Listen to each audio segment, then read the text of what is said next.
Bonjour, je m'appelle Thibaut, je suis le présentateur de cette dernière web radio. Nous allons parler de l'actualité, de littérature et de sport. Clément va être le premier chroniqueur de cette web radio. Il va nous parler des Olympiades qui se sont déroulées il n'y a pas si longtemps. Merci Thibaut. Bonjour, je m'appelle Clément. Je vais vous présenter la première édition des Olympiades des 6e du Collège Lacine qui ont eu lieu le mardi 28 juin. Mais qui a organisé l'événement ? Les organisateurs de cet événement sont les 6e A, qui ont l'option allemand et le thème Antiquité. Ce jour-là, il y avait un code couleur pour chaque classe. Blanc, rouge, vert, orange, noir, bleu et jaune. Quelle était la couleur de notre classe ? Notre classe était en noir. Et comment a commencé la cérémonie d'ouverture ? Nous avons créé une bannière pour la cérémonie d'ouverture. Nous devions la mettre au milieu du rang lors du défilé. Pendant celui-ci, 4 élèves devaient également porter des flambeaux. Après le défilé, nous avons chanté un hymne. L'hymne à la joie revisité.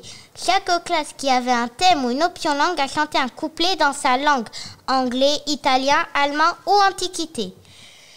Pour gagner les Olympiades, il fallait obtenir le maximum de points. Pour y parvenir, nous avions 7 activités. Logique mathématique, lancer de javelot, écolo-course, hygiène et santé, jeu d'énigmes et de connaissances, jeu du cirque et parcours du combattant en armes. Et peux-tu me donner une idée générale du classement ? Au classement, notre classe a terminé 3e. Les 6e 1, les organisateurs sont arrivés 5e. Les 6e 2 sont arrivés 2e. Quelle coïncidence! Et les grands gagnants sont les 6e 3. Après, les 6e ont dansé avant le goûter bien mérité. Ils se sont beaucoup entraînés, mais certains étaient gênés de danser devant les autres élèves de 6e. Mais au final, tout le monde a réussi à dépasser ses peurs. Et quelles impressions les élèves ont eues après ce projet ? Les 6e 1 sont très fiers de leur projet qui a permis à toutes les classes de 6e de participer à une journée commune.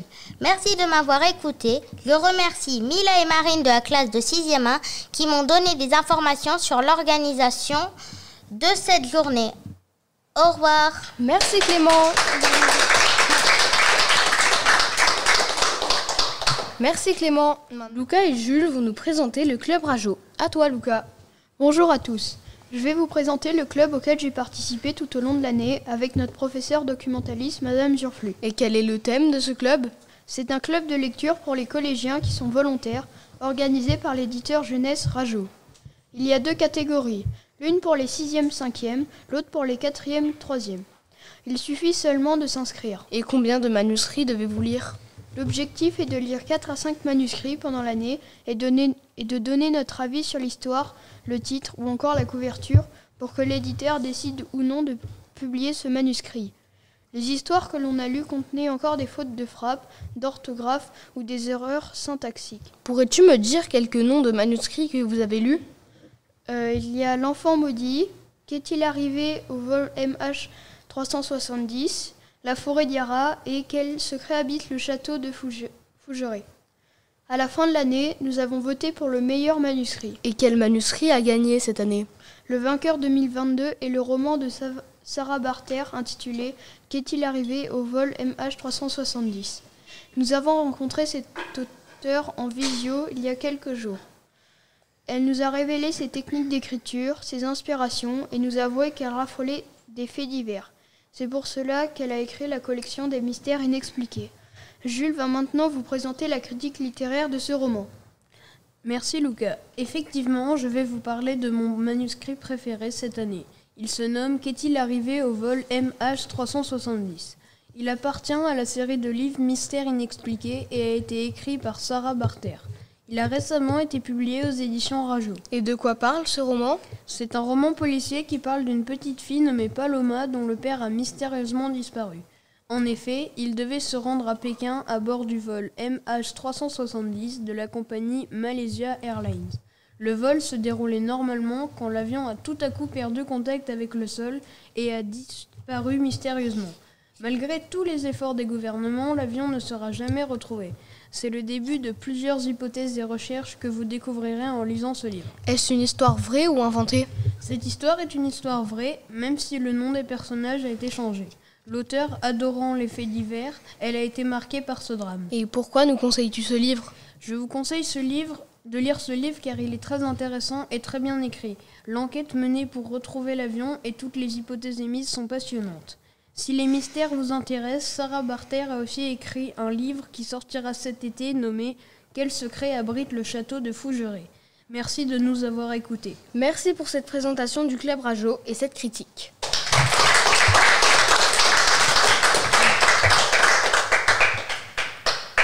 Léo va maintenant nous présenter sa critique littéraire. Bonjour à tous, je m'appelle Léo et aujourd'hui j'avais envie de vous présenter un roman jeunesse intitulé Dragon Park. Et par qui a-t-il été écrit? Il a été écrit par Thomas Verdois. Il s'agit du premier tome de la série, le deuxième est sorti également. De quoi parle ce livre? Ce livre parle d'un parc sur une île remplie de dragons qui ont été créés par des scientifiques qui ont mélangé plusieurs ADN afin de faire naître des monstres ailés. Et qui sont les héros de ce livre? Les héros de ce livre sont Louison et Nino, qui cherchent leur père Lucas qui a disparu mystérieusement. Et les enfants qui habitent cette île veulent comprendre ce qui lui est arrivé. Pour les 10 ans du parc, une fête est organisée. Une foule de touristes assiste à la parade qui ne va pas se dérouler comme prévu. Et comment as-tu trouvé ce livre? Personnellement, j'ai trouvé ce livre très intéressant, car il y a beaucoup d'aventure et de suspense. Je vous le conseille vraiment. Vous pouvez le trouver dans les rayons des librairies pour le dévorer cet été. Merci de m'avoir écouté et je repasse la parole à Thibaut. Merci Léo, j'espère que ça a donné envie à plein de gens de le lire. Pour la dernière chronique, c'est Anton qui va nous parler du Vans Basket Club. Bonjour, aujourd'hui je vais vous parler du Vans Basket Club. Et quand a-t-il été créé? Il a été créé il y a plus de 60 ans, entre parenthèses, le 1er janvier 1955 par Jean d'Andréis, le nom actuel du gymnase. Avant la création du club, on joue au basket à l'école Saint-Michel, puis à la place du Grand Jardin. Le fils du fondateur, Bernard d'Andréis, a été président pendant de nombreuses années avant de passer le relais à Jean-Marc Pasquet. Il garde lien avec le basket et le sport en général grâce à son poste adjoint au sport et aux associations sportives. Mais à partir de quel âge peut-on jouer au basket? On peut commencer à jouer au basket et être licencié au club à partir de 3 ans en intégrant mini-basket. Puis on change de catégorie en fonction de son âge et non en fonction de son niveau. Le club de Vans compte 295 licences, adultes et enfants, qui composent 24 équipes. Alors si ce sport vous intéresse, venez le découvrir à la rentrée. Maintenant, je vais vous parler de l'actualité du club, l'équipe senior masculine et du fait que 3 nouveaux joueurs ont été recrutés. Et qui sont ces joueurs? Jimmy Beaucourt, 1m87, 33 ans, il sera au poste d'ailier shooter et portera le numéro 24. Il a été formé à Menton et a aussi joué à l'étranger. Boswomo Mpialavia, 1m76, 23 ans, il sera au poste de meneur et portera le numéro 11 et il a été formé au NBAO. Et que veut dire NBAO?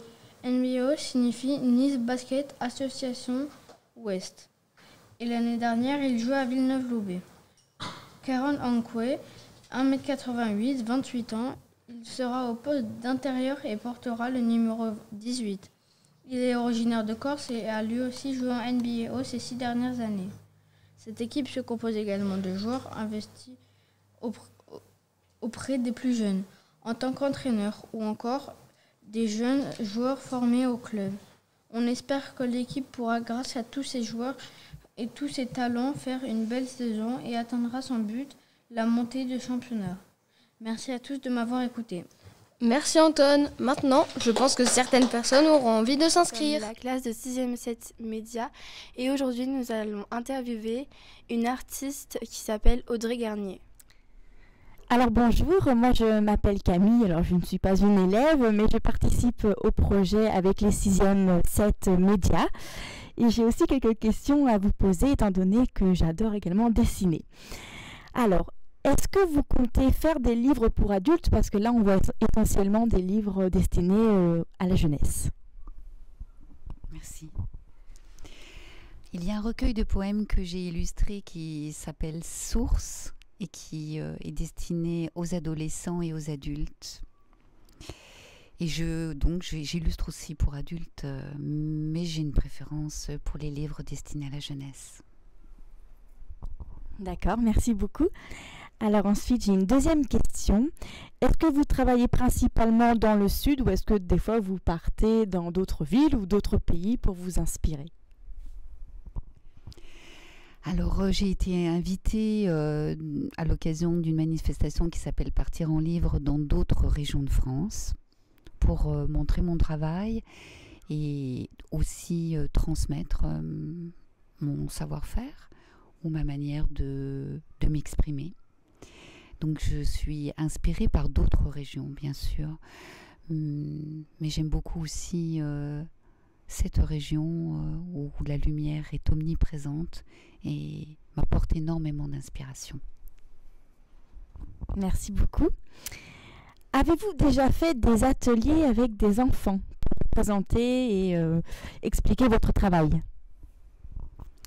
Oui, je suis une artiste transmetteuse, c'est-à-dire que j'aime beaucoup parler de ma manière de travailler et bien entendu, j'adore rencontrer le jeune public, mais aussi du public adulte, où je vais dans ces rencontres pouvoir partager.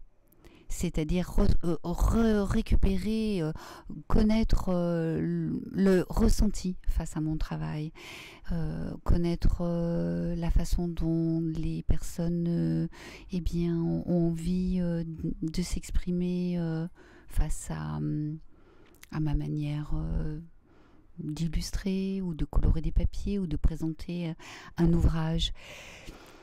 Dans le cadre des séances de transmission, c'est toujours un échange qui s'opère. Très bien, merci beaucoup. Alors là, j'ai posé des questions d'une élève et moi, j'ai quelques questions aussi à vous poser.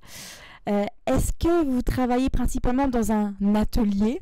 Voilà, je ne sais pas, chez vous ou quelque part. Et est-ce que des fois, vous travaillez en plein air, je ne sais pas, sur un chevalet, et vous vous inspirez directement de la nature en étant dehors ? Alors j'ai mon atelier qui est assez spacieux, qui fait une 50aine de mètres carrés, qui est divisé en une sorte de compartiments. Il y a l'espace réservé au papier, l'espace réservé à la documentation et aux livres, puisque j'aime lire énormément et les livres sont mes outils de travail. Et puis un espace qui est dédié à la terre aussi, puisque je suis céramiste. Avec le four, le tour, voilà. Et j'aime beaucoup travailler aussi en extérieur quand le temps me le permet. Bien entendu, quand je travaille les papiers, si le vent souffle, ça peut être compliqué. Si le vent s'invite dans mon travail, je l'accepte volontiers, mais jusqu'à une certaine limite. Donc voilà, ça dépend. Mais il m'arrive aussi de rencontrer des publics en extérieur. Voilà. Et nous sommes ravis d'être aussi hors les murs, en dehors d'un atelier, en dehors d'une structure pour pouvoir nous exprimer. Très bien. Et enfin, est-ce que vous avez déjà fait des grands panneaux décoratifs, je ne sais pas, pour des événements en plein air, pour du théâtre, ou est-ce que ça serait une idée qui vous plairait ? C'est une idée qui m'intéresserait énormément et qui m'intéresse énormément. J'ai réalisé en 2017, pour le festival Le Temps des Contes, organisé par le Pays de Grâce, un arbre qui fait 1,80 m de haut, en toile et en bois, qui contenait des illustrations en tissu et qui reprenait des histoires, des contes. Donc il prenait beaucoup de place dans l'espace, c'était un décor qui était présent dans le cadre d'un festival pour mettre en valeur le thème de l'époque qui était la source. Voilà. Eh bien, merci beaucoup Audrey et je laisse la place à la dernière personne. Je m'appelle Charlotte et j'ai aussi des questions à vous poser. Quelles sont vos sources d'inspiration ? Les sources d'inspiration sont multiples. Je dois dire que j'aime beaucoup lire, J'aime beaucoup lire des livres destinés à l'âge de jeunesse. J'aime beaucoup certains artistes aussi qui ont travaillé comme je le fais actuellement, c'est-à-dire dans le domaine des assemblages, des découpages, des déchirages. Donc on va dire qu'au niveau des peintres et des artistes que l'on connaît, j'aime énormément le travail de Marc Chagall, de Matisse pour ses papiers découpés et les assemblages de Dubuffet également. Voilà. Merci. Illustrez ou écrivez-vous que des contes ? Non, bien sûr, j'illustre également des recueils de poèmes et puis des petits documentaires également, mais j'ai une préférence pour le conte. Merci d'avoir répondu à ma question. Donnez-vous des formes différentes à vos livres ? Oui, le livre que l'on appelle livre d'artiste, qui est un livre unique ou réalisé dans un nombre d'exemplaires limité, eh bien, les livres ont des formes différentes, des livres en forme de boîte, des livres en forme de drapeau ou en forme de roulotte ou bien en forme d'arbre, parce que je suis très intéressée par le volume et j'aime lorsque le livre n'a pas la forme d'un livre traditionnel et qu'il peut prendre la place dans l'espace. Avez-vous une palette de couleurs que vous utilisez en particulier ? C'est une excellente question. Pendant longtemps, j'ai travaillé toutes les couleurs.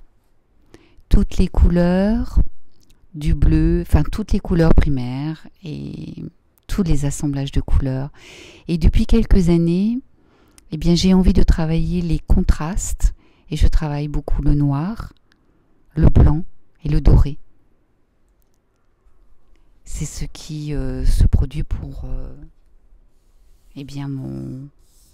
le dernier ouvrage qui est en construction. Merci d'avoir répondu à toutes mes questions. Et voilà. Alors, j'ai quelques questions à vous poser. Combien de temps vous mettez pour faire une illustration environ ? Bonjour, c'est une très bonne question. Cela dépend du projet. Il m'arrive quelquefois de recevoir un texte d'un autre auteur. Et dans ce cas, j'étudie le texte pendant longtemps, quelquefois plusieurs mois. Je réfléchis au texte tous les jours. Et une fois que je me suis bien immergée et que j'ai bien réfléchi à la manière dont je vais aborder en image ce texte, eh bien, je fais ce qu'on appelle un chemin de fer ou un storyboard. C'est-à-dire que je vais faire des croquis qui vont reprendre le déroulé de l'histoire que je dois mettre en image. Une fois que le chemin de fer est réalisé, eh bien, ensuite, je colore des papiers, je dessine, je découpe, je déchire, j'assemble. Et ce dernier travail peut mettre beaucoup moins de temps que les étapes précédentes. Si le texte est un texte que j'ai écrit, comme il vient de quelque chose que j'ai réalisé, je vais mettre peut-être moins de temps pour réfléchir aux images. Voilà. Merci Audrey. Est-ce que vous vous servez d'objets ou est-ce que parfois c'est des histoires que vous avez vous-même vécues pour vos œuvres ? Pour la dernière histoire que je vous ai présentée, qui parle d'une héroïne qui décide de partir au-delà de l'horizon, c'est une histoire qui raconte un voyage que l'on peut faire, une sorte de voyage initiatique, où on ressort de ce voyage grandi. Je pense que quelque part, effectivement, je me reconnais dans cette adolescente que j'ai dessinée, parce que je suis partie loin de chez moi, à la fin de l'adolescence, pour venir m'installer ici, qui est ma région d'adoption en fait. Et donc effectivement, oui, je m'inspire de choses vécues. Et le personnage s'appellera peut-être Blondine. Blondine parce que dans Blondine, il y a le mot Ondine, qui est un personnage de la mythologie et qui rappelle la mer. Et Blondine parce que c'était le surnom que l'on donnait à ma maman. Ses amis l'avaient surnommée Blondine parce qu'elle était très blonde. Et elle signait ses courriers Blondine. Alors oui, je m'inspire aussi d'une personne qui a partagé ma vie. Merci d'avoir répondu à cette question. Quelle technique de dessin vous préférez? J'aime toutes les techniques, mais j'aime énormément le découpage et le déchirage de papier. Et en tout cas, même si j'ai dessiné, ce que j'aime faire, c'est découper le sujet pour qu'il tienne au bout du doigt et qu'il puisse voyager dans l'espace de la page comme j'en ai envie, jusqu'à ce que je décide de le coller. Merci d'avoir répondu. Aimez-vous le travail que vous faites à la médiathèque et votre travail en général? Oui, c'est une passion. Je suis passionnée par mon travail. J'aime énormément ce que je fais. Et je suis ravie d'être accueillie par la médiathèque de Vence dans ce cadre de résidence, dans le cadre de la résidence de création et de transmission, où je peux partager, comme aujourd'hui, avec vous, ce que représente ma vie professionnelle, ma créativité, tout ce que j'aime faire, ma passion. Donc la médiathèque de Vence me donne cette possibilité à la fois de regarder mon travail qui est en cours de création et d'y accorder de l'importance. Et ça me réjouit. Mais aussi mon courage dans mon travail de création et me permet aussi de partager des techniques, des savoir-faire à d'autres qui peut-être... d'autres personnes qui seront peut-être intéressées par la suite par ce métier. Je l'espère, en tout cas j'espère planter une graine qui deviendra peut-être un arbre un jour. Merci encore une fois d'avoir répondu. Dans cette œuvre que vous faites à la médiathèque, quelle est votre illustration préférée pour l'instant? Dans cette œuvre-là, c'est le dessin. C'est le dessin et les petits poissons. Je m'éclate à réaliser des petits poissons qui ne correspondent pas du tout à la réalité. Un peu plus tard, dans le travail que je réalise, il sera question d'illustrer le temps qui passe. Et là, je vais réaliser des petits poissons en forme de sablier, en forme de métronome. En fait, je me fais vraiment plaisir à illustrer des petits poissons. Je les trouve attachants. Merci d'avoir répondu à toutes mes questions. Au revoir. Merci. Nous finissons avec mes questions. Depuis combien de temps êtes-vous illustratrice? On va dire que j'illustre depuis de très nombreuses années, puisque lorsque j'étais adolescente, je m'intéressais déjà au rapport texte et image. J'aimais mettre en valeur un texte ou inversement. Donc c'est une voie que j'ai empruntée très jeune. Ok, merci. Quel genre de matériaux utilisez-vous? J'aime... Oui, bien sûr. J'aime toutes les matières. Toutes les matières au service de mon travail.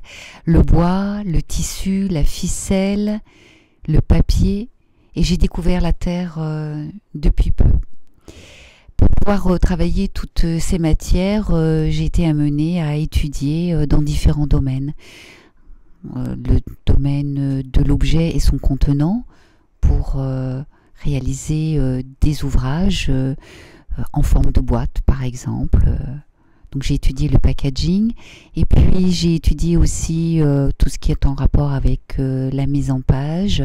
Donc je travaille sur Illustrator, Photoshop et InDesign. Et puis comme j'ai rencontré la Terre dernièrement, j'ai aussi eu envie d'étudier ce nouveau médium, qui était pour moi un nouveau médium, aux Beaux-Arts de Valoris, où j'ai obtenu un diplôme des arts du feu. Toutes ces matières m'invitent à expérimenter, à être comme dans un laboratoire, dans mon atelier, et me donnent envie d'apprendre, et d'apprendre toujours. Je n'ai pas fini d'apprendre. J'apprends, et ensuite, j'essaye de désapprendre pour expérimenter. Mais j'apprends d'abord pour perdre un peu moins de temps. Par exemple, sur la terre, savoir à quelle température elle doit être cuite, ça me paraît essentiel. Voilà, il y a des choses qui doivent s'apprendre et après on peut s'initier à toutes sortes d'expérimentations par la suite. Merci d'avoir répondu à cette question. Quand vous illustrez et écrivez une histoire, l'avez-vous déjà en tête du début jusqu'à la fin ? Alors oui, j'ai l'histoire dans ma tête, surtout si j'y ai réfléchi depuis plusieurs jours, plusieurs mois, voire plusieurs années. Et lorsque je suis prête, je travaille à ce moment le texte et après je travaille l'image. Mais il m'est arrivé aussi de travailler l'image en premier et en voyant mes images, j'ai réalisé l'histoire. Je travaille des deux façons. Okay. Avez-vous déjà fait d'autres résidences d'artistes ? Oui, la résidence avant c'est la 3e. J'ai été accueillie dans le Pays de Grâce pour une résidence de transmission où 30% de mon temps était destiné à un travail de création et 70% de mon temps à un travail destiné à la médiation et au partage de mon univers. J'ai participé également à une résidence qui s'appelle Rouvrir le monde. C'était en 2020, où 50% de mon temps était destiné à un travail de création et 50% pour un travail de transmission. Et aujourd'hui, avance, eh bien, je crée pour 80% de mon temps un ouvrage destiné à la jeunesse que j'ai écrit et que j'illustre, et 20% du reste du temps est destiné à la transmission, comme aujourd'hui par exemple. Merci. Pouvez-vous nous présenter vos œuvres ? Oui, merci. Je vous laisse tenir le micro.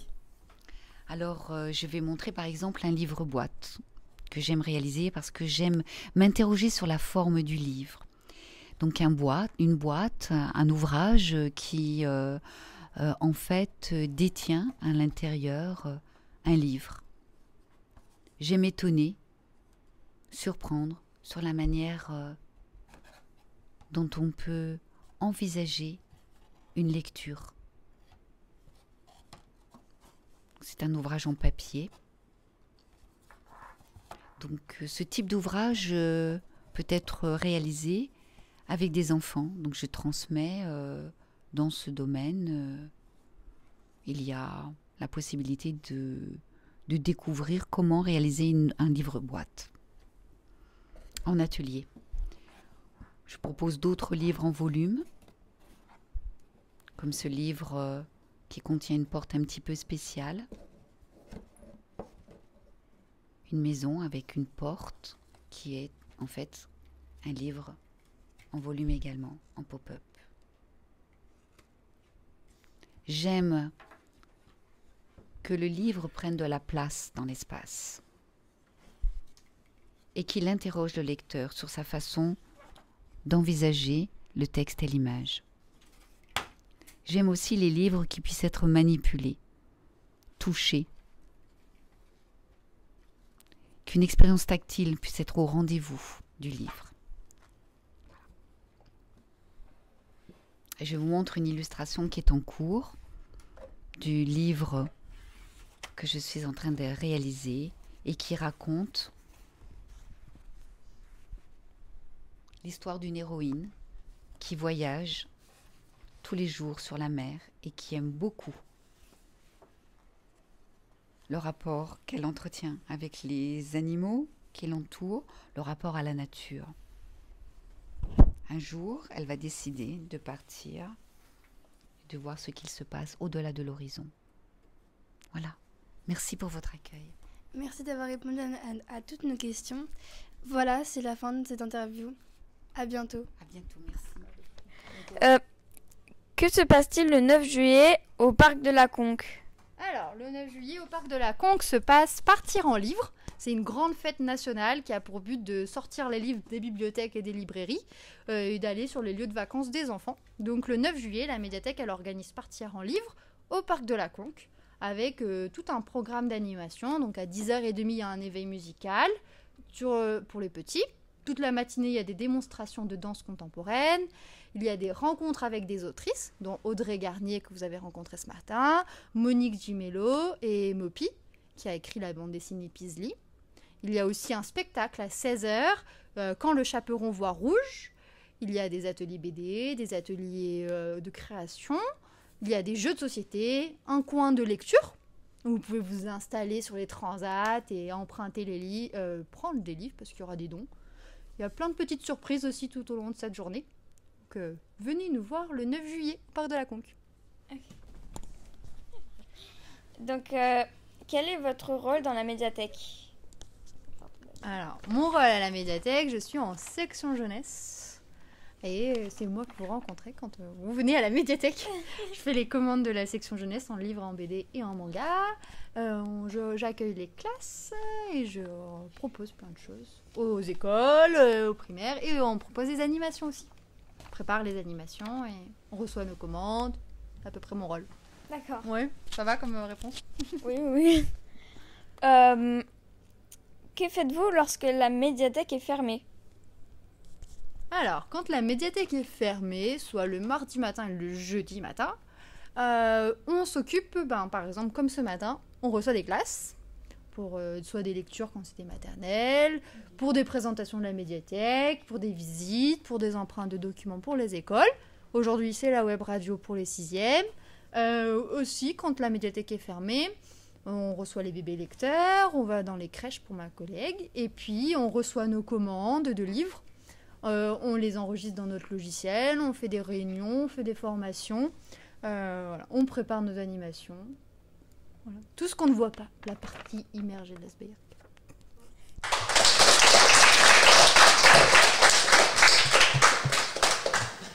C'est malheureusement la fin de cette dernière web radio. L'année prochaine, ce sera nos successeurs qui prendront le relais. Au revoir!